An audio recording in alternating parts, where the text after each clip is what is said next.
कक्षा 6 से बीएससी तक की भौतिक विज्ञान, गणित और विविध प्रतियोगी परीक्षाओं हेतु रीजनिंग एवं गणित की कक्षाएं निःशुल्क प्राप्त करें।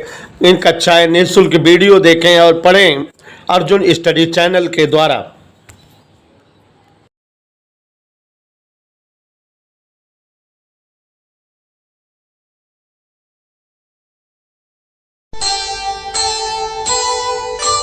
कर्म करे किस्मत बने, जीवन का यह मर्म, प्राणी तेरे हाथ में, तेरा अपना कर्म, तेरा अपना।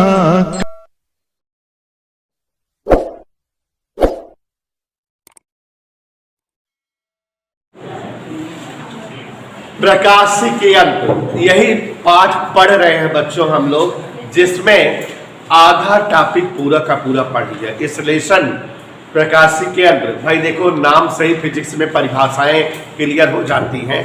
प्रकाशिकी यंत्र ऐसे समस्त उपकरण जो प्रकाश की परावर्तन और अपवर्तन घटनाओं पर बने हो, प्रकाशिकी यंत्र कहलाते हैं। फिर हमने आपको इसी लेसन में समझाया था कि प्राकृतिक और कृत्रिम दो प्रकार के प्रकाशिकी यंत्रों से हमें जो है मुलाकात करनी होगी। प्राकृतिक प्रकाशिकी यंत्र का मतलब ऐसे सभी प्रकाशिकी यंत्र जो प्रकृति में स्वतः प्राप्त हो, स्वतः मिले, जैसे मानव नेत्र। मानव नेत्र में जो नेत्र लेंस होता है उसकी वजह से अपवर्तन की घटना से वस्तुओं का प्रतिबिंब दृष्टिपटल पर बनता है और हमें वस्तुएं दिखती हैं। तो हमारा नेत्र भी एक प्रकार का प्रकाशिकी यंत्र है। इसे हम आप नहीं बनाए हैं, बल्कि गॉड ने बनाया दिया हुआ है, इसलिए यह जो है प्राकृतिक प्रकाशिकी यंत्र है।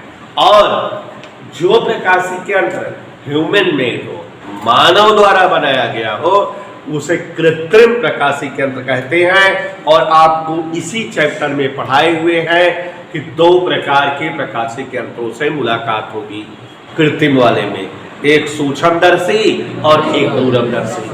सूक्ष्मदर्शी मतलब माइक्रोस्कोप, ऐसे सभी प्रकाशिकी यंत्र जो अत्यंत छोटी से छोटी वस्तुओं का कई गुना बड़ा और स्पष्ट प्रतिबिंब दिखाने के काम आए, सूक्ष्मदर्शी या माइक्रोस्कोप कहलाते हैं।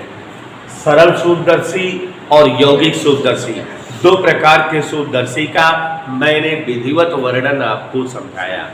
अब बच्चों आधा लेसन समझ लो समाप्त हो गया अगर सूक्ष्मदर्शी पढ़ा दिए। अब हम लोगों को इस लेसन में पढ़ना है दूरदर्शी। तो दूरदर्शी नाम से ही स्पष्ट है, दूर स्थित वस्तुओं का स्पष्ट और बड़ा प्रतिबिंब जिस उपकरण द्वारा प्राप्त हो वही टेलीस्कोप या दूरदर्शी कहलाते हैं। बच्चों 9-10 की क्लास में भी आपने दूरदर्शी पढ़ा हुआ है, टेलीस्कोप आपने पढ़ा हुआ है, लेकिन 9-10 की क्लास में जो आपने दूरदर्शी पढ़ा था वह दूरदर्शी जो भी था खगोलीय दूरदर्शी, मतलब ग्रहों, तारों, नक्षत्रों आदि का जो प्रतिबिंब दिखाते थे वह जो है दूरदर्शी, खगोलीय दूरदर्शी थे। लेकिन वे सारे दूरदर्शी जो आपने 10th में पढ़ा था, लेंस उनमें लगे होते थे, लेंसों पर जो है कार्य करते थे। अब हम आपको इंटर में लेंस पर भी दूरदर्शी बना के दिखाएंगे और दर्पण पर भी दूरदर्शी बना के दिखाएंगे। और थोड़ा इंटर में आप जान ही रहे हो, हाई स्कूल से थोड़ा डिटेल डीपली पढ़ना पड़ता है। कोई भी प्रकाशिकी यंत्र पढ़ना होता है तो हम लोग समझ चुके हैं कि किसी भी प्रकाशिकी यंत्र का जब वर्णन करना होता है तो 2-3 चीज़ों में वर्णन करते हैं। हम पहले उस प्रकाशिकी यंत्र की रचना बताते हैं कि वो दिखने में कैसा है, कैसे उसकी संरचना, कैसा उसका जो है आकृति है। दूसरा क्रिया विधि, माने वो वस्तुओं का फोटो किस प्रकार बनाता है, कैसे फोटो जो है वस्तुओं की दिखाता है बना के। और तीसरा उस प्रकाशिकी यंत्र की आवर्धन क्षमता क्या है। और बच्चों रचना, क्रिया विधि, ये आप 10th में पढ़ते थे, यहाँ हम थोड़ा डिटेल में पढ़ाते हैं। और आवर्धन क्षमता का 10th में केवल साधारण सूत्र पढ़ते थे, लेकिन यहाँ इंटर में बेटा चाहे सूत्रदर्शी पढ़ो चाहे दूरदर्शी पढ़ो, आवर्धन क्षमता का डेरिवेशन करना होता है। और बहुत इंपॉर्टेंट भी रहता है, कभी कभी सूत्रदर्शी की आवर्धन क्षमता का डेरिवेशन पूछता है एग्जाम में। और कल देखो हम पूरे पीरियड में केवल सूत्रदर्शी की आवर्धन क्षमता का डेरिवेशन करा पाए थे, मतलब लंबा था, समझाने में भी टाइम लगा। और मेरा पर्पज रहता है जब तक कोई टॉपिक समझ में ना आए तब तक आगे नहीं बढ़ते हैं। तो यहाँ बच्चों सूत्रदर्शी सबको समझ में आ गया है।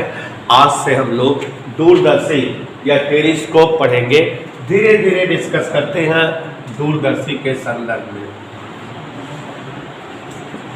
बातें नहीं, यहाँ ध्यान दीजिए, जो बताऊंगा उसको सुनिए और समझिए। दूरदर्शी, जैसा कि आप नाम इसका सुन रहे हैं, दूरदर्शी, अंग्रेजी इसकी होती बच्चों टेलीस्कोप। नाम से इसका डिस्क्रिप्शन क्लियर है, दूरदर्शी, दूर की चीजों को दिखाने वाला, मतलब दूर स्थित वस्तुओं का स्पष्ट और बड़ा प्रतिबिंब दिखाने वाला यंत्र दूरदर्शी कहलाता है। जिस प्रकाशिक यंत्र के द्वारा दूर स्थित, जैसे आसमान में तारे वगैरह हैं या ग्रह है ना, बृहस्पति ग्रह वगैरह, और भी जो उपग्रह वगैरह है, उन सब की फोटो हम देख सकें, ऐसे जो है यंत्र जो इतनी दूर स्थित वस्तुओं का प्रतिबिंब दिखा सकें, वही यंत्र दूरदर्शी कहलाते हैं। तो दूर स्थित वस्तुओं का स्पष्ट चमकीला प्रतिबिंब दिखाने वाले उपकरण दूरदर्शी कहलाते हैं। और बच्चों, हम लोगों को इंटर की कक्षा में दो प्रकार के दूरदर्शी पढ़ने हैं। एक है अपवर्तक दूरदर्शी और दूसरा है परावर्तक दूरदर्शी। आपको बताना चाहूंगा कि जो है अपवर्तक दूरदर्शी मतलब 10th में आप पढ़े थे, जो अपवर्तन की घटना में काम करता था। परावर्तक दूरदर्शी मतलब जो आपने 10th में सुना भी नहीं है, इंटर में ही मिलेगा। इस बार जो 12वीं की बोर्ड परीक्षा हुई थी बेटा, तो फिजिक्स में परावर्तक दूरदर्शी का सचित्र वर्णन करने को आया था। तो आप समझ रहे हो कि इस साल अपवर्तक वाला दूरदर्शी आने की संभावना ज़्यादा है। तो बोर्ड में 5 नंबर का क्वेश्चन आया था, परावर्तक दूरदर्शी का सचित्र वर्णन करो, आवर्धन क्षमता भी प्राप्त करो। तो आप समझ रहे हो, इसी बार के पेपर में आया था, अभी 1 महीने पहले जो परीक्षा हुई थी अप्रैल में। तो अब यहाँ ध्यान दीजिएगा जरा, हम लोग जो है ये समझ गए कि दूर स्थित वस्तुओं का प्रतिबिंब दिखाने वाले यंत्र दूरदर्शी कहलाते हैं। और हमारे कोर्स में कितने प्रकार की दूरदर्शी बेटा? परावर्तक दूरदर्शी और तो हम लोग अब डिस्कस करेंगे परावर्तक दूरदर्शी क्या है और अपवर्तक दूरदर्शी। पहले बच्चों अपवर्तक दूरदर्शी पढ़ा जाएगा और फिर उसके बाद परावर्तक दूरदर्शी। अपवर्तक दूरदर्शी को एक और नाम से लोग कहते हैं अपवर्तनी दूरदर्शी भी कहते हैं। कौन सा दूरदर्शी उन्हें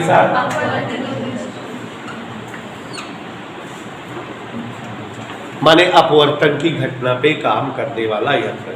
और जैसा कि आपको पुराने जमाने में बताते चले आ रहे हैं कि अगर प्रकाशिक यंत्र का वर्णन करना होता है तो 1 2 3 पॉइंट में वर्णन करते हैं। रचना उसकी बताते हैं कि उसका डायग्राम कैसे है, क्रिया विधि कैसे वर्किंग है, काम कैसे करता है, और फिर आवर्धन क्षमता, मतलब जो है आवर्धन क्षमता पीछे आपको पढ़ाए हैं m बराबर बीटा बाई अल्फा। तो जो लोग पढ़े हो परिभाषा तोड़ तोड़ के रटाए हैं। अंतिम प्रतिबिंब द्वारा नेत्र पर बना कोण बीटा और स्पर्श डिस्क की न्यूनतम दूरी पर स्थित वस्तु द्वारा नेत्र पर बना कोण का अनुपात आवर्धन क्षमता पढ़ाए हुए हैं। तो चलिए ध्यान दीजिएगा और ध्यान से समझने का प्रयास करिएगा। अपवर्तनी दूरदर्शी, तो पहले रचना जो सरल सूत्रदर्शी बच्चे पढ़े हैं उसी का अपोजिट रचना अपवर्तनी दूरदर्शी की होती है। तो अपवर्तक दूरदर्शी या अपवर्तनी दूरदर्शी में धातु की 2 बेलनाकार भिन्न भिन्न चौड़ाई की नलिकाएं या पाइप होती है। क्या होती है? धातु की दो बेलनाकार नलिका या पाइप होती है, अलग अलग चौड़ाई की। एक ज्यादा चौड़ी मुंह की होती है और एक, ठीक है। और जो ज्यादा चौड़े मुंह वाली नलिका होती है उसके खुले सिरे से एक बड़ा सा उत्तल लेंस अधिक द्वारक और अधिक फोकस दूरी का लगा होता है, और जिसे हम वस्तु के सामने रखते हैं। जो लेंस वस्तु के सामने की ओर होता है, आप जानते हो, पीछे पढ़ाए हैं, ऑब्जर्वर लेंस या अभिदृश्यक लेंस कहलाता है। और जो कम चौड़े मुंह वाली बेलनाकार नलिका होती है, जिसे हम आगे पीछे चला भी सकते हैं, अंदर बाहर कर सकते हैं, उसके खुले सिरे से छोटे द्वारक और छोटे फोकस दूरी का उत्तल लेंस लगा होता है। और ये उत्तल लेंस आंख के सामने रखते हैं, इसलिए इस लेंस को अभिनेत्रक लेंस या नेत्रिका कहते हैं। मतलब रचना कुछ इस तरह से हुई। शिवम गुप्ता, अपवर्तक दूरदर्शी में एक चौड़े मुंह की बेलनाकार नलिका होती है। दिखा? सबको दिख रही है कि नहीं? Yes, sir. चौड़े मुंह की एक बेलनाकार नलिका होती है, ये ऐसे, जिसके खुले सिरे से अधिक द्वारक और अधिक फोकस दूरी का एक उत्तल लेंस लगा होता है। जिस वस्तु को देखना होता है उस वस्तु की ओर यही लेंस करते हैं, और चूंकि यह लेंस वस्तु के सामने रखा रहता है या वस्तु के सामने होता है, इसलिए इस लेंस को अभिदृश्यक ऑब्जर्वर लेंस कहते हैं। कौन सा लेंस? अब इस चौड़े मुंह वाली बेलनाकार नलिका की दूसरी ओर एक कम चौड़े मुंह वाली बेलनाकार नलिका होती है। देख रहे हैं? Yes, sir. ये कम चौड़े मुंह वाली बेलनाकार नलिका है, और ये नलिका जो है इस तरह से स्क्रू वगैरह इस पर सेटअप होते हैं कि ये जो है बड़ी मुंह वाली नलिका के अंदर बाहर चलाई जा सकती है।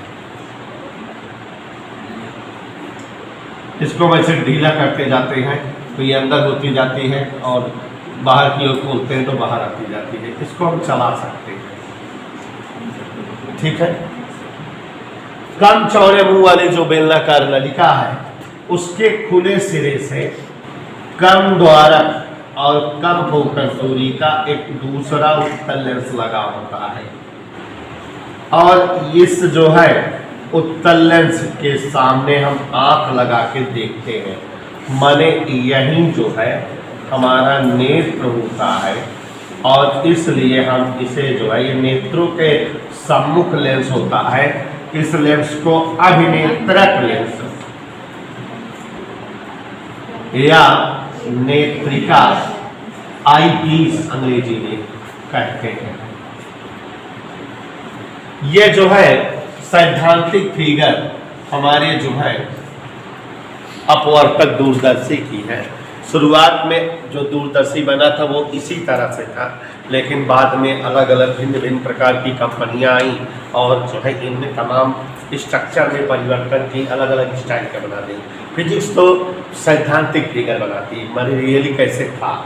तो ये यही होता है हमारा जो है दूरबीनवा या टेलीस्कोप हुआ, और इधर ही से अखियां लगा बड़े मस्त दिखा है ना, ऐसे आंख लगा के ऐसे स्टैंड पे ऐसे रख दी जाता, तो ऐसे लगा के देखते हैं, है ना। Yes, sir. जो बच्चे जीपीएस पब्लिक स्कूल में पढ़े होंगे गोड़े वाले में, तो उसमें एक सर है नीरज सर, वो ज़्यादातर दिखावत रहा था दूरबीन वगैरह।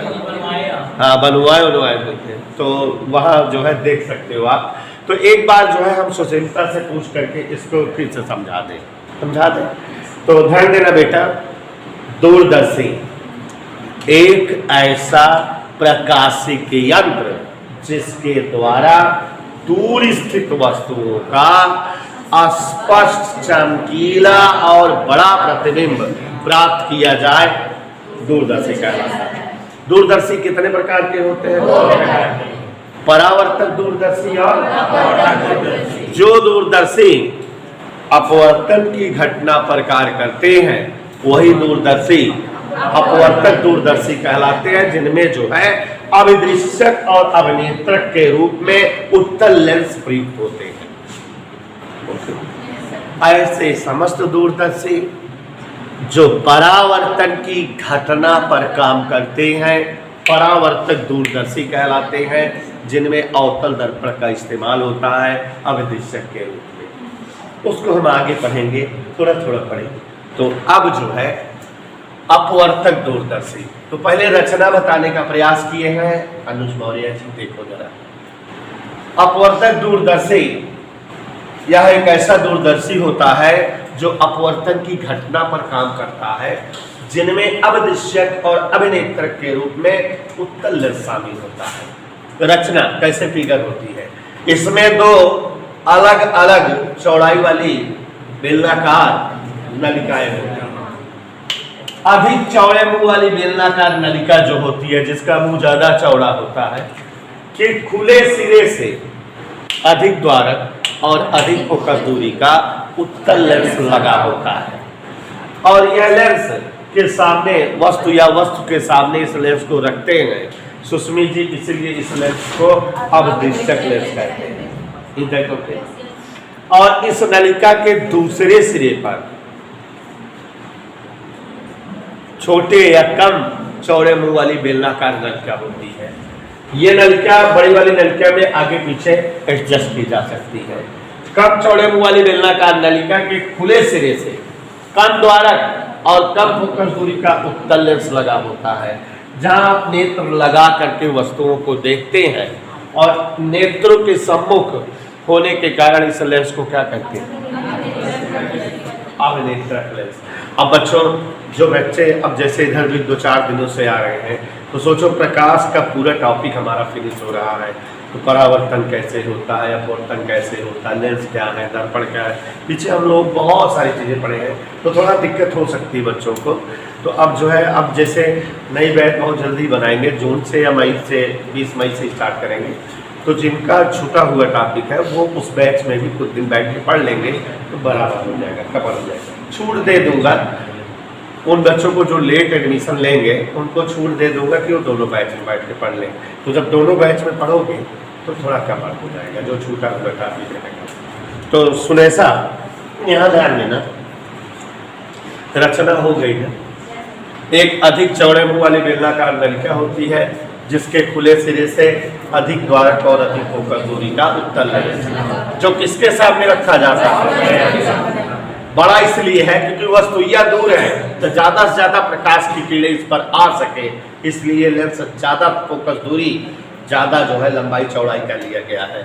इसके दूसरे सिरे पर कम चौड़े मुंह वाली बेलनाकार नलिका होती है, और जिसके खुले सिरे पर कम द्वारक और कम फोकस दूरी का उत्तल लेंस होता है, जहां से हम वस्तुओं को देखते हैं, और इसलिए जो है ये कौन सा लेंस कहलाता है। अब बच्चों, आपने देखा कि थोड़ा सा इतिहास भी बता दिए, किसका, दूरदर्शी का, और आपको उसके साथ साथ रचना या क्रिया विधि बतानी है। रचना बता दी, अब क्रिया विधि बतानी है। तो क्रिया विधि माने कैसे ये काम करता है, ठीक है। तो पहले वस्तु किसके सामने है, अभिदृश्यक के सामने, तो इसके द्वारा इस वस्तु का क्या बनेगा, प्रतिबिंब, और वो प्रतिबिंब इस लेंस के सामने रहेगा। तो ये लेंस उसका जो है और बड़ा प्रतिबिंब बना देगा, माने इस वस्तु का प्रतिबिंब पहले ये बड़ा से बनाएगा, और वो प्रतिबिंब इस लेंस के लिए वस्तु का काम करेगा, और ये वाला लेंस उसका प्रतिबिंब और बड़ा कर देगा। तो दूर स्थित वस्तुओं का प्रतिबिंब हमें स्पष्ट बड़ा दिखने लगेगा, और आवर्धन क्षमता का फिर डेरिवेशन भी कर लेंगे, है तो हाँ सर। चलिए ध्यान दीजिएगा, सबसे पहले यहाँ आवर्धन क्षमता का डेरिवेशन कराने के लिए क्रिया विधि बतानी जरूरी है। तो क्रिया विधि देखो जरा, सबसे पहले अभिदृश्यक लेंस बनाते हैं। अभिदृश्यक लेंस मतलब अधिक द्वारक और अधिक फोकस दूरी का ये एक उत्तल लेंस है। बन गया क्या, तो डोलिश होते हुए देखो, ये हमारा खगोलीय दूरदर्शी का अभिदृश्यक लेंस है। और बच्चों ये इसकी मुख्य अक्ष बना रहे हैं, दिखा कि नहीं? Yes sir. यहां पर इसका कहीं द्वितीयक फोकस है, यहां टूयक हो, ऑब्जर्वर लेंस, इसलिए इसका प्रकाशिक केंद्र O लिख रहे हैं। और यहां पर इसका द्वितीयक फोकस F डैश हो।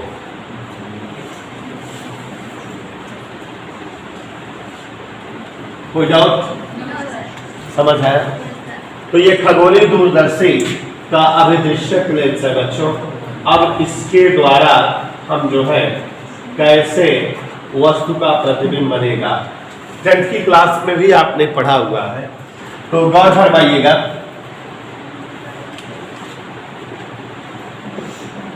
ध्यान से देखिए, चूंकि हमको खगोलीय दूरदर्शी के द्वारा बहुत दूर स्थित वस्तुओं को देखना है, माने वे वस्तुएं कहाँ हैं? अनंत। साइंस की भाषा में जो वस्तुएं दूर है वो कहाँ है? तो मान लेते हैं यहाँ पर कोई एक वस्तु है, ये इस तरह से है, कहाँ है ये? A B. और हम दूरदर्शी को फोकस किए उसी वस्तु के साथ लगा दिए, तो अब दृश्यकवा किसके सामने हुआ होगा? वस्तु के। तो यहां से किरणें इस वस्तु से टकरा के थोक के भाव में लेंस पर आपतित होना शुरू हुई। तो ये किरणें ऐसे आपतित हुई, बहुत सारी किरणें, बहुत सारी किरणें कहाँ आपतित हुई? लेंस पर, वस्तु से। वस्तु कहाँ है? इन किरणों का लेंस के द्वारा अपवर्तन होगा, और अपवर्तन के पश्चात प्रकाशिक केंद्र से जाने वाली किरण ऐसे चली जाएगी, और ये इस तरह से चली जाएगी। कहीं कोई दिक्कत? दोनों किरणें कहीं कट जाएंगी, जहां कटेगी वहीं क्या बनेगा? प्रतिबिंब बन गया, वस्तु से बड़ा बन गया कि नहीं? ये इस तरह से प्रतिबिंब A डैश B डैश बना। और आपको बताना चाहूंगा कि ये प्रतिबिंब लेंस के कहां पर बना होगा? द्वितीयक फोकस पर। क्योंकि आपको पीछे हमने पढ़ाया हुआ है, अनंत में स्थित वस्तुओं का प्रतिबिंब वस्तु के फोकस पर बनता है। तो ये अनंत में स्थित वस्तु है, उसका प्रतिबिंब इस फोकस बिंदु पर बना हुआ है। समझ आया बात? एक बार फिर से फोटो समझा दे, मेरा बड़ा मन है समझा दे। ये कोई वस्तु है, कहाँ हुए है? इस वस्तु की ओर दूरदर्शी के अभिदृश्यक को एडजस्ट किए, वस्तु से थोक के भाव में किरणें आपतित हुई, किस पर? अभिदृश्यक लेंस पर। और अपवर्तन के पश्चात उनका प्रतिबिंब A डैश B डैश वस्तु का वस्तु से बड़ा उल्टा वास्तविक प्रतिबिंब अभिदृश्यक लेंस के द्वितीयक फोकस पर A डैश B डैश बन गया। किसके फोकस पर बना? अभिदृश्यक लेंस के द्वितीयक फोकस पर। यहाँ ये अभिदृश्यक लेंस है, अभिदृश्यक लेंस के प्रकाशिक केंद्र से फोकस तक की दूरी फोकस दूरी कहलाती है। लेकिन यही अभिदृश्यक लेंस से प्रतिबिंब की दूरी भी है कि नहीं? VO भी यही है, FO भी यही है। क्यों? क्योंकि लेंस से प्रतिबिंब जहां बना है वहीं लेंस का फोकस भी है। तो लेंस के प्रकाशिक केंद्र से फोकस तक की दूरी फोकस दूरी, और प्रकाशिक केंद्र से प्रतिबिंब तक की दूरी V से डिनोट होती है, यहाँ VO। और अब ये जो प्रतिबिंब बना है बेटा, ये जो है दूसरे वाले लेंस के सामने रहेगा और वस्तु का काम करेगा। और हमने अभी बताया था कि पाइप को हम आगे पीछे कर सकते हैं। तो इस प्रतिबिंब को हम एडजस्ट करते हैं कि ये अभिनेत्रक लेंस के बहुत नजदीक आ जाए, माने अभिदृश्यक लेंस के प्रकाशिक केंद्र और प्रथम फोकस के बीच समायोजित करें इसको। ये तरह से तो समझ में आया। अब अभी एक लेंस और बनाना है। कौन सा लेंस है वो? अभिनेत्रक। चलो देखते हैं।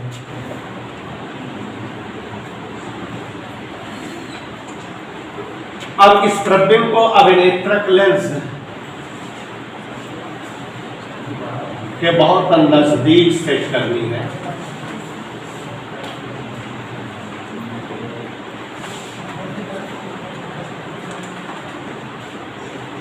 देखा अभिनेत्रक लेंस? Yes, sir. उससे छोटा है कि नहीं? लग नहीं रहा है? बड़ा लग रहा है? Yes, sir. वो बड़ा लग रहा है? ये यहाँ है और ये और थोड़ा ऊपर है, वो भी मूड़ी उसके ऊपर है ऐसे, और मूड़ी उसके नीचे है। कहाँ बड़ा लग रहा है तुम लोगों को? पतला है नहीं तो बड़ा लगा। बंदो बड़ा कैसे लग रहा है? साफ साफ देखो आप फिर से, ये जो वस्तु है इस लेंस के पहले बनी है कि नहीं? और लेंस इस वस्तु के सीध में हम लेंस बनाए थे। गंदे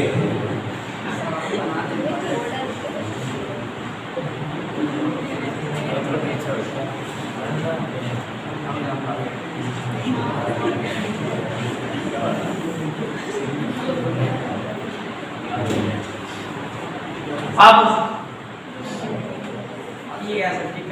वर्धा वाली आंख लगवाओ जाके अपने,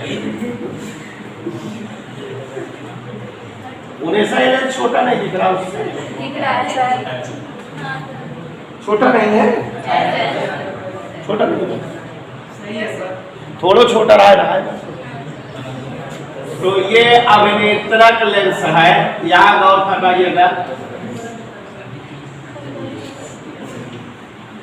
ये अभिनेत्रक लेंस है, यहाँ इसका जो है द्वितीय फोकस एफ डैश की, यहाँ इसका प्रथम फोकस एफ ई।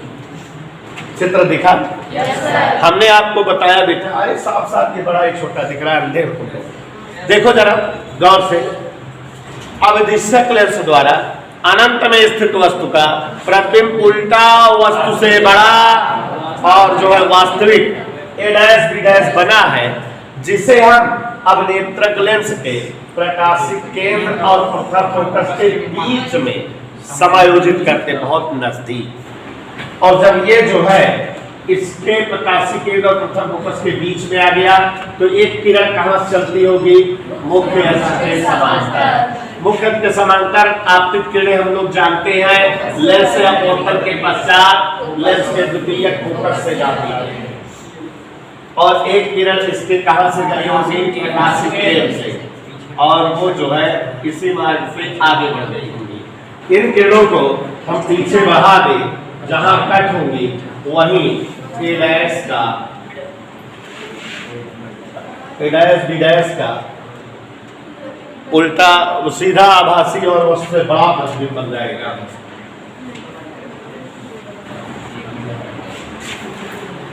कर गई?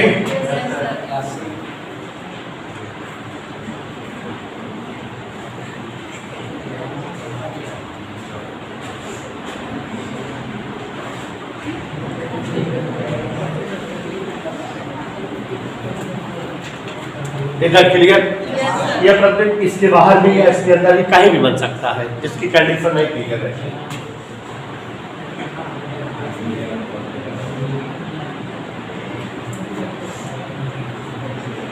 इसका नाम बोलो, ए डबल डैश।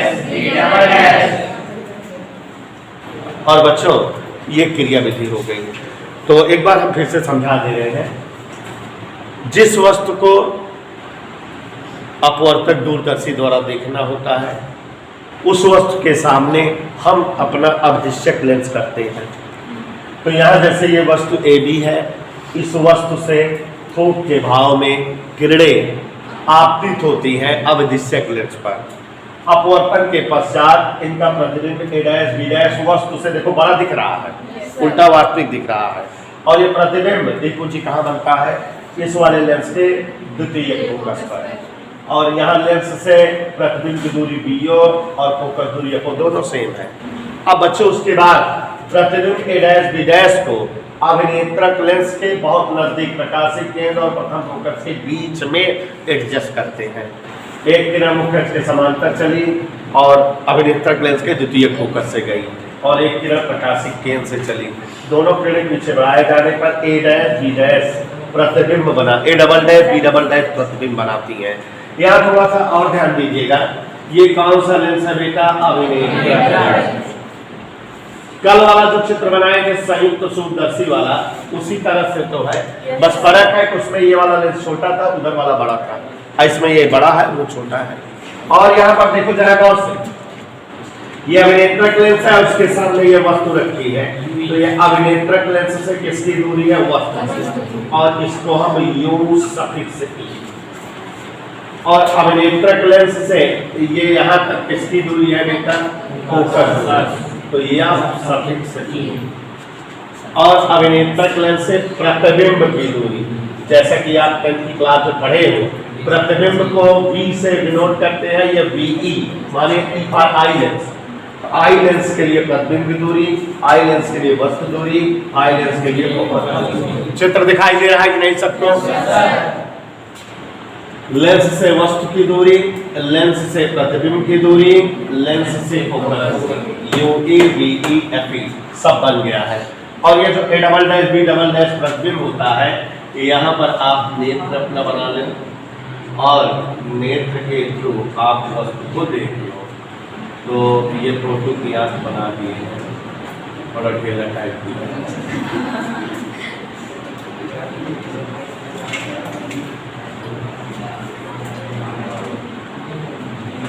ये वस्तु देखी जा रही है, इधर ओके? कोई प्रॉब्लम? बात समझ में आई? तो बच्चों इस तरह से आपने संपूर्ण वर्णन क्रिया विधि का जान लिया, और आप जान रहे हो कि चित्र मस्त बनाए हैं, इसी में हम वर्णन करेंगे आवर्धन क्षमता का। ठीक है, तो आवर्धन क्षमता माने बीटा और अल्फा जानेंगे। बीटा माने अंतिम प्रतिबिंब द्वारा नेत्र पर बना कोण, तो ये कोण बीटा रहेगा।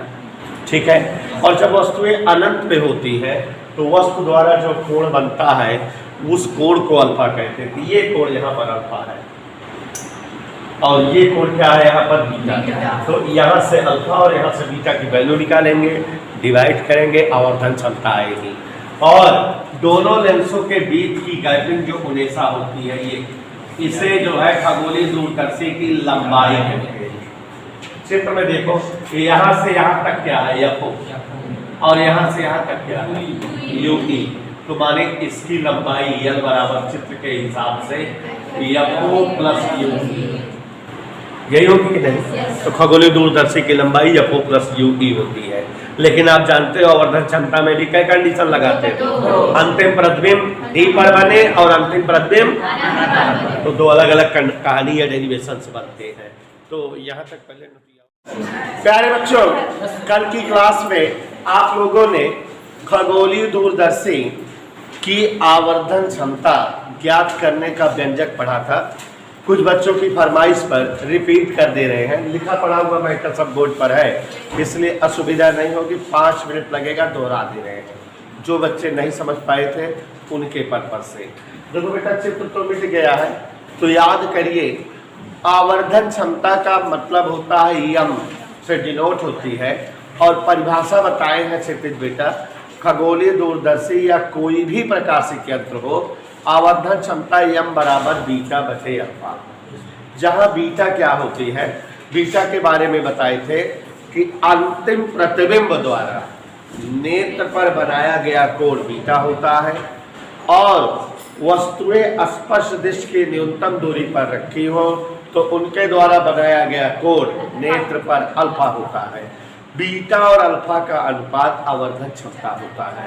तो अगर आवर्धन क्षमता बच्चे बच्चियों निकालना हो तो सबसे पहले कहीं से क्या पता करें? बीटा, और फिर क्या पता करें? अल्फा। चित्र याद करो, यहाँ पर A double dash B double dash बना था, और ये नेत्र पर जो कोण बना रहा है वही बीटा है। और ये बीटा हमारी सहूलियत के लिए देखो त्रिभुज ए डैश बी डैश ई में है, तो इसी त्रिभुज से हम बीटा निकालेंगे। यहाँ देखो हमने लिखा हुआ है कि अंतिम प्रतिबिंब A double dash B double dash है, और ये नेत्र पर कोण बीटा बनाएगा, जिसको A double dash B E B double dash कहो या A dash E B dash कहो। त्रिभुज A dash E B dash में जैसा कि आप जानते हैं tan लगाए, तो इसी डंकाए त्रिभुज में tan लगाए। tan बराबर होता है लंब बटे आधार। समझ लीजिए कल थोड़ा अंधेरा था, कम समझे थे आप लोग, इसलिए बता दे रहे हैं। तो tan थीटा बराबर लंब बटे आधार। देखो बेटा, ए डैश बी डैश लंब है, आधार ई बी डैश है, तो लंब बटे आधार, ये फार्मूला हुआ। और अगर कोण छोटे होते हैं सुंदरम, तो साइन कास टैन हट जाते हैं। तो अगर यहाँ बीटा छोटा हो तो टैन बीटा को क्या लिख देंगे, A1 बीटा बराबर, यहाँ बीटा लिख दिए। और अब सूत्र में आ जाइए, जहाँ टैन बीटा था वहाँ फोटो क्या लिख दिए, ए डैश बी डैश वाले त्रिभुज में टैन बीटा की जगह क्या लिख दिए, बाकी इधर वाला लिखा रहने दिए, ए डैश बी डैश लिखा है। लेकिन ई बी डैश, अमिता जी यहाँ पर ई बी डैश देखो, अभिनेत्रक लेंस के प्रकाशीय केंद्र से वस्तु की दूरी UE और उस साइड है माइनस में माइनस UE। क्या चीज पता लग गया, आपको बताए हैं कि अगर वस्तुएं स्पष्ट डिश की न्यूनतम दूरी पर हो तो वो जो नेत्र पर कोण बनाती वही अल्फा होता है। लेकिन इसमें हमने कल बताया था, चित्र आपको याद हो, चित्र लिखा हुआ है यहाँ, कि अगर वस्तुएं अनंत पर हो तो वे जो यंत्र पर कोण बनाती है उसी कोण को अल्फा कह देते हैं। तो यहाँ दूर जो है, यहाँ पर देखो ए बी वस्तु थी और ये नेत्र पर कोण बना रहे थे, जिस कोण को क्या लिख दिए थे, अल्फा। नाम इसका जो है, यही वाला कोण, ये वाला कोण हो गया था शीर्षाभिमुख कोण के कारण। तो यहाँ पर देखो, अनंत में स्थित वस्तु द्वारा लेंस पर बना कोण अल्फा है, और यही ए डैश ओ बी डैश हो जाएगा इधर वाले त्रिभुज में, ए डैश ओ बी डैश। और इसमें tan अल्फा निकाले थे तो लंब बटे आधार, तो माने tan अल्फा बराबर आ गया था ए डैश बी डैश बटा, याद आया। tan अल्फा को साथियों क्या लिख देंगे, ए डैश बी डैश। और ओ बी डैश हमने आपको बताया था कि इसके प्रकाशीय केंद्र से ए डैश बी डैश की दूरी FO भी है और BO भी है, तो यहाँ FO लिख दिए, समीकरण 2 बन गया। और इस तरह से सुमितपाल बीटा का मान आ गया और यहाँ अल्फा का, दोनों भाग दे दिए। आवर्धन क्षमता M बराबर बीटा बटे अल्फा।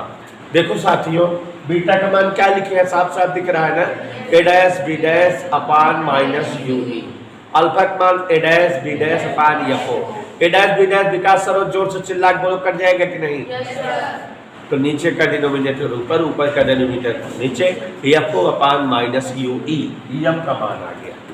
यही उत्तर हो जाना चाहिए अमिता यादव। लेकिन यहाँ पर जो है आवर्धन क्षमता हम लोग हर यंत्र में 2 कंडीशन में पता करते हैं। कितनी कंडीशन में देखा, तो वो दोनों कंडीशन क्या है, पहला, अंतिम प्रतिबिंब स्पष्ट डिश की न्यूनतम दूरी माने D दूरी पर बने। तो जब आखिरी वाला प्रतिबिंब D दूरी पर बने तो आखिरी प्रतिबिंब बनता किससे है, अभिनेत्रक लेंस से, तो वस्तु दूरी माने UE, प्रतिबिंब दूरी क्वेश्चन कह रहा है D दूरी पर बने, और F मतलब फोकस दूरी FE। तो मुनेसा जी 1/F बराबर 1/V माइनस 1/U, सुस्मित से पूछकर सूत्र लगाओ। F की जगह डोली, V की जगह और U की जगह हटोली। अब इसको हल करें, यहाँ इसको इधर लाएं तो 1/D प्लस 1/FE बराबर 1/UE। ऑटोमेटिक समझ रहे हो, आवर्धन क्षमतिया जो है M बराबर FO बटा UE है, माने FO गुणे 1/UE है। M बराबर क्या, FO गुणे 1/UE, चुप्पे से 1/UE का ऋषि दुबे यही जो मान आया है रख दे। तो कैलकुलेशन का बात है, शिवम को बंद करो बेटा, 1/FE कॉमन ले ले, क्या कॉमन ले ले, तो FO अपान FE, और ये पूरा निकल गया कॉमन, जोर से बोलो क्या बचा, और यहाँ 1/FE कॉमन ले रहे माने FE से भगा रहे हैं, तो FE अपान, ठीक है। तो it is the formula for आवर्धन क्षमता in the case of first case में बन गया, समझ आया। और दूसरा केस क्या था, श्रांत नेत्र अवस्था, यदि अंतिम प्रतिबिंब अनंत पर बने, और अगर अंतिम प्रतिबिंब अनंत पर बने, DE अनंत है, तो हमें ज्ञान है अंतिम प्रतिबिंब अनंत पर तभी बनता है जबकि वस्तु जो है फोकस माने U जो है क्या हो FE। तो यहाँ जो फॉर्मूली आया था FO अपान UE, यहाँ पर लिख देंगे FO अपान FE, UE की जगह क्या राइट कर देंगे, और इस प्रकार आवर्धन क्षमता का सूत्र आ गया। लंबाई मतलब दोनों लेंसों के बीच की दूरी। पहले केस में FO प्लस UV था, लेकिन अब UV नहीं रह गई, FE बन गई, तो FO प्लस FE। और ये हमारे खगोलीय दूरदर्शी की आवर्धन क्षमता का डेरिवेशन हो गया। और संयुक्त सूरदर्शी और खगोलीय दूरदर्शी ये दोनों आवर्धन क्षमता अक्सर पूछी जाती है। इसके बाद इस चैप्टर में मात्र एक हेडिंग है और कुछ बच्चे कह रहे हैं जल्दी से इसको पढ़ा के ख़त्म करिए, तो हम इसको पढ़ा के ख़त्म कर दे रहे हैं, जल्दी से चैप्टर फिनिश हो जाए।